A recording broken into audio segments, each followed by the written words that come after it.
ఉదయమున నీవు ఎవ్వరినీ కలుసుకొనక ముందు ప్రభువును కలుసుకో. నీవు ఎవ్వరినీ చూడకముందు ప్రభువును చూడు. నీవు ఎవ్వరితో మాట్లాడకముందు ప్రభువుతో మాట్లాడు. నీవు దేనిని వెదకకముందు ఆయన రాజ్యమును నీతిని వెదకు.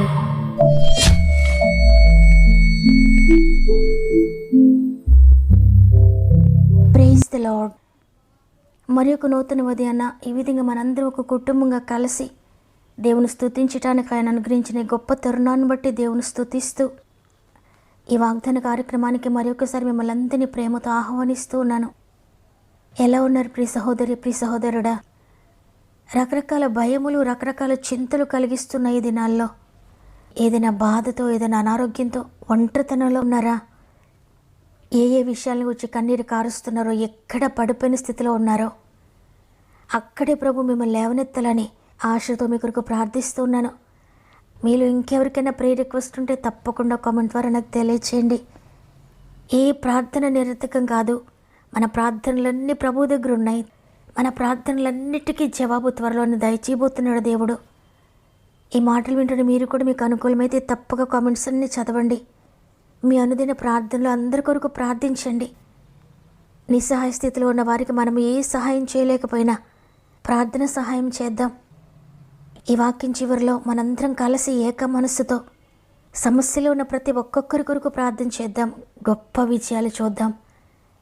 సమస్త మహిమ, ఘనత, ప్రభావములు దేవునికి చెల్లునుగాక. ఈరోజు దేవుడు మనకు అనుగ్రహిస్తున్న శ్రేష్టమైన వాగ్దానం కీర్తనలు 45వ అధ్యాయము 17వ వచనము. తరములన్నిటను నీ నామము జ్ఞాపకముండునట్లు నేను చేయుదును. ఆమేన్. ఈరోజు మాటలు వింటున్న మీరు నేను ఫెయిల్యూర్ పర్సన్ అనుకుంటున్నారా? నేను ఆత్మీయంగా ఫెయిల్ అయ్యాను, ఆర్థికంగా కూడా ఫెయిల్ అయ్యాను, ఆరోగ్య విషయంలో కూడా ఫెయిల్ అయ్యాను, నా కుటుంబ విషయంలో ఫెయిల్ అయ్యాను, వ్యాపారం విషయంలో ఫెయిల్ అయ్యాను, ఉద్యోగ విషయంలో ఫెయిల్ అయ్యాను, భర్త విషయంలో ఫెయిల్ అయ్యాను, భార్య విషయంలో ఫెయిల్ అయ్యాను, బిడ్డల విషయంలో కూడా ఫెయిల్ అయ్యాను, అన్ని విషయాల్లో ఫెయిల్ అయ్యాను. నేను సాక్ష్యాన్ని పోగొట్టుకున్నాను. నా జీవితంలో మిగిలింది ఏదీ లేదు. నా యొక్క సమస్తాన్ని సాతాను దొంగిలించాడని ఈరోజు దుఃఖపడుతున్నారా? ఈ వాగ్దానం మీ కొరకే ప్రభు మీతో చెప్తున్నారు. తరతరముల వరకు నీ నామము జ్ఞాపకం ఉన్నట్లు నేను చేస్తున్నానని. చూడండి, మనుషులమైన మన జీవితాల్లో మన ముందున్న 2-3 తరాలు మాత్రమే మనకు గుర్తుంటారు. మన తండ్రులు, తాతలు, వారి తండ్రుల వరకే మనం గుర్తు చేసుకుంటాం. అంతకు ముందున్న వారు ఎవరో మనకు తెలియదు, ఎందుకంటే వారు మరువబడ్డారు కాబట్టి. అయితే బైబిల్ గ్రంథంలో మనం పరిశీలిస్తే దేవుని కొరకు నమ్మకంగా జీవించిన వారు ఎన్నో వేల సంవత్సరాలు గతించిపోయాయి, తరతరాలు గతించిపోయాయి. కానీ ఇప్పటికీ వారిని మనం గుర్తు చేసుకుంటున్నాం. తరాలు మారిపోతున్నాయి కానీ వారు మాత్రం మరువబడలేదు. వారి నామము తరములన్నిటినూ జ్ఞాపకార్థంగానే ఉంది. ఎందుకంటే వారు సామాన్యమైన జీవితాన్ని జీవించలేదు, దేవుని కొరకు నమ్మకమైన జీవితాన్ని జీవించారు. దేవుని కొరకు బలమైన కార్యాలు చేయడానికి పూనుకున్నారు. అందుకే వారు బహుతరములకు సంతోష కారణంగా ఉన్నారు. అబ్రహాము లోతులు మనం పరిశీలిస్తే, అబ్రహామును గుర్తు చేసుకుంటే ఎంతో మనకి విశ్వాసం కలుగుతుంది, ఎంతో మనకు ఆదరణ కలుగుతుంది. ఆయన దేవుని కొరకు నిలబడిన దాన్ని బట్టి, ఆయన జయించిన విధానాన్ని బట్టి. అదే సమయంలో అబ్రహాంతో కలిసి ప్రయాణం చేసిన లోతును మనం గుర్తు చేసుకుంటే ఎంతో అపహాస్యాస్పదముగా, ఎంతో దుఃఖకరంగా లోతు జీవితం ముగిసింది. ఎందుకంటే లోతు అబ్రహాము వలె దేవుని కొరకు నిలబడలేకపోయాడు. అబ్రహాము దేవుని నమ్మినంతగా లోతు నమ్మినట్లుగా మనం చూడడం లేదు. అదేవిధంగా యాకోబు, యాషవులు మనం పరిశీలిస్తే యాకోబును గుర్తు చేసుకుంటే యాకోబు దేవుని కొరకు నమ్మకంగా జీవించాడు. యాకోబు తనకు సమస్య కలిగినప్పుడు, ఆపద వచ్చినప్పుడు దేవుని సన్నిధిలోనికి వెళ్ళి పోరాడి గెలిచినట్లుగా మనం చూస్తున్నాం. అందుకే యాకోబు తరతరముల వరకు సంతోష కారణంగా ఉన్నాడు. ఏశావును గురించి బైబిల్ గ్రంథంలో చదువుతాం కానీ అతని క్రియలు మనకు మాదిరికరంగా లేవు. అందుకే ఆయన జీవితం మనకు సంతోష కారణంగా లేదు. అట్టి విధంగానే బైబిల్ గ్రంథంలో ఉన్న భక్తులందరినీ మనం ఎందుకు మరచిపోలేకపోతున్నాం? ఎందుకు వారిని ఒక రోల్ మోడల్గా తీసుకుని వారిని మనం వెంబడిస్తున్నాం? వారిని గురించి చదువుకుంటున్నప్పుడల్లా మనము విశ్వాసంలో బలపడుతున్నాం. వారి జీవితాన్ని బట్టి, వారి క్రియలను బట్టి సంతోషిస్తూ ఉన్నాం. ఆ దినాల్లో ప్రభువు ఏ విధంగా వారిని బహుతరములకు సంతోష కారణంగా నిలబెట్టాడో ఈరోజు నిన్ను కూడా నిలబెట్టడానికి ఆయన సిద్ధంగా ఉన్నాడు. నీవు ఆయనకు లోబడితే నిన్ను కూడా బహుతరములకు సంతోష కారణంగా చేస్తాడు. ఒక్క తరం కాదు, 2 తరములు కాదు, తరములన్నిటా నీ నామము జ్ఞాపకం ఉండేటట్లుగా చేస్తానని ఈరోజు వాగ్దానం చేస్తున్నాడు దేవుడు. ఈ విధంగా నా పేరు తరతరములు గుర్తుండాలంటే నేను ఏం చెయ్యాలో, నేను ఎంత వెల చెల్లించాలనుకుంటున్నారా? మీరు చేయాల్సిందల్లా ఒక్కటే, మీరు దేవుని కొరకు నమ్మకంగా జీవిస్తూ ఒకసారి మీ మాటలను పరిశీలించుకుంటూ, మీ క్రియలను పరిశీలించుకుంటూ మీరు అనేక మందికి మాదిరికరంగా మీ జీవితాన్ని కొనసాగిస్తూ ఉంటే మీరు కూడా అనేక మందికి తరతరాలకు మాదిరికరంగా ఉంటారు. ఒక రోల్ మోడల్గా మీ తరములన్నీ కూడా మిమ్మల్ని తీసుకుంటాయి. మీ కుటుంబాలందరూ కూడా మీ ద్వారా ఆశీర్వదించబడతారు. మీరు వారందరికీ సంతోష కారణంగా మారిపోతారు. మీరే వేళ చెల్లించక్కర్లేదు, మీ కొరకు ప్రభు వేళ చెల్లించారు. ప్రభు చెల్లించిన వేళను మీరు అంగీకరించి, తండ్రి నా కొరకు వేళ చెల్లించారయ్యా, ఇదిగో నీ పరిశుద్ధతను నేను తీసుకుంటున్నాను మీరు చెల్లించిన వేళను బట్టి, నీ నీతిని నేను తీసుకుంటున్నాను మీరు చెల్లించిన వేళను బట్టి. అయ్యా, ప్రస్తుతం నా జీవితం నాకే సంతోష కారణంగా లేదు, నా జీవితాన్ని చూసుకుంటే నాకే ఇష్టం లేదు, నేను నా కుటుంబానికి పనికిరాని వాడుగా పనికిరాని దానిగా ఉన్నాను అని నీ విలువలేని జీవితాన్ని చూసి నువ్వు బాధపడుతున్నావా? ఈరోజు నీ కుటుంబంలో, నీ బంధువులలో, నీ స్వంత వారిలోనే నీకు మంచి పేరు లేదా? నువ్వు సాక్ష్యాన్ని పోగొట్టుకున్నావా? ఇంతగా నా జీవితం పాడైపోయింది, ఇక నేను ఎందుకు బ్రతకాలని ఆలోచిస్తున్నావా?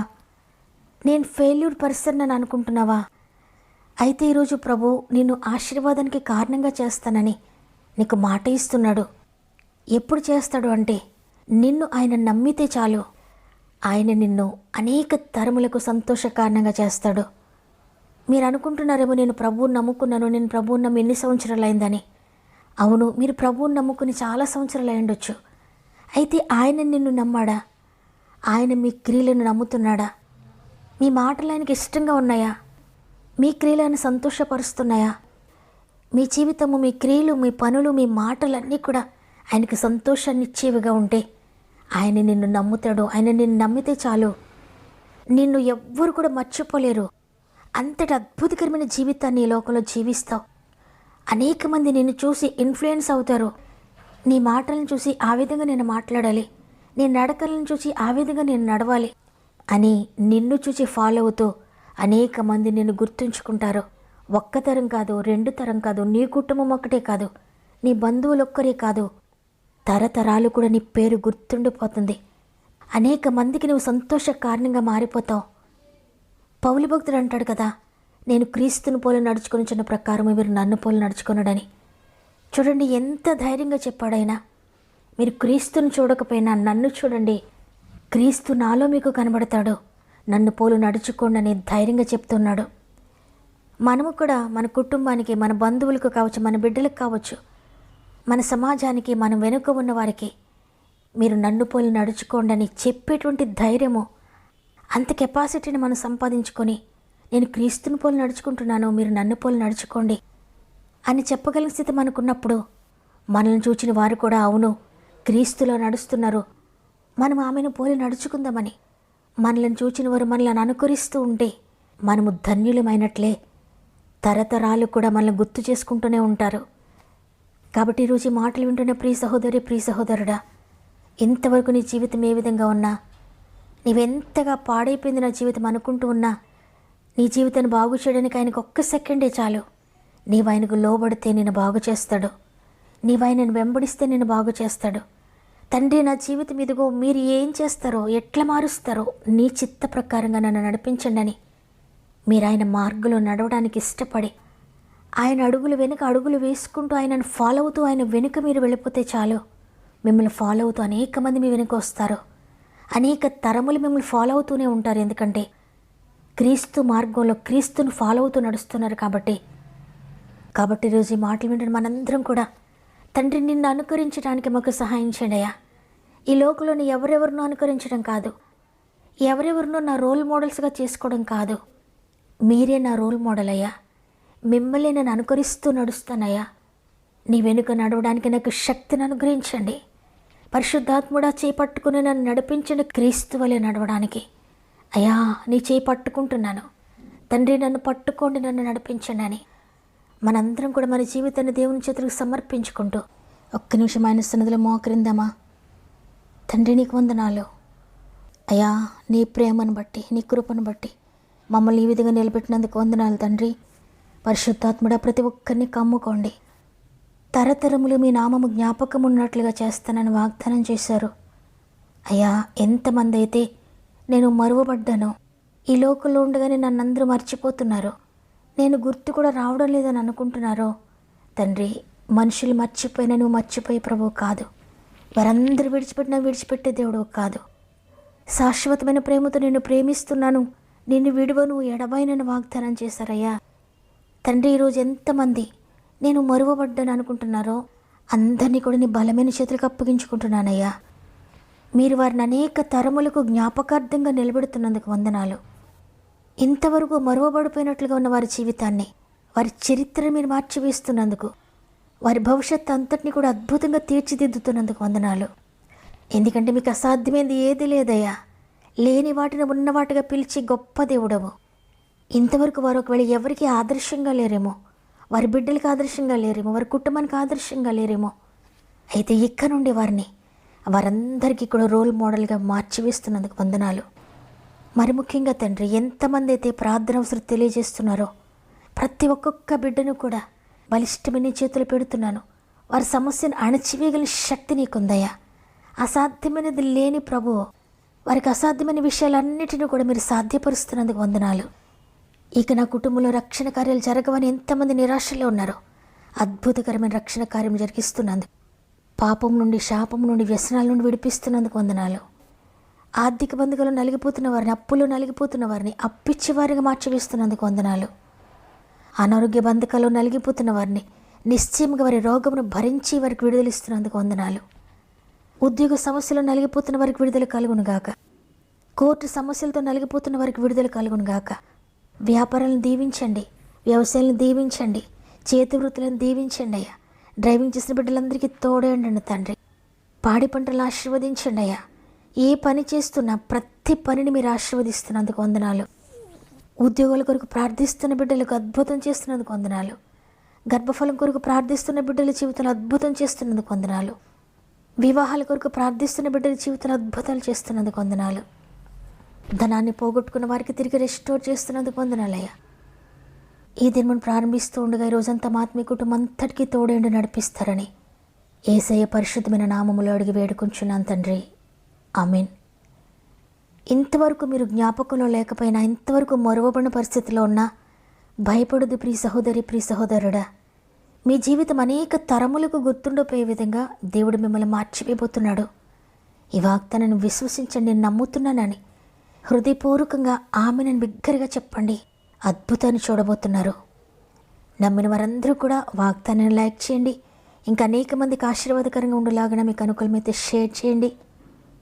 దేవుని చిత్తమైతే తిరిగి రేపు అందరం కలిసి ఆయనను స్తుతిందాం. అంతవరకు ప్రభు మీకు, మీ కుటుంబాలకు తోడేండి నడిపించునుగాక. God bless you.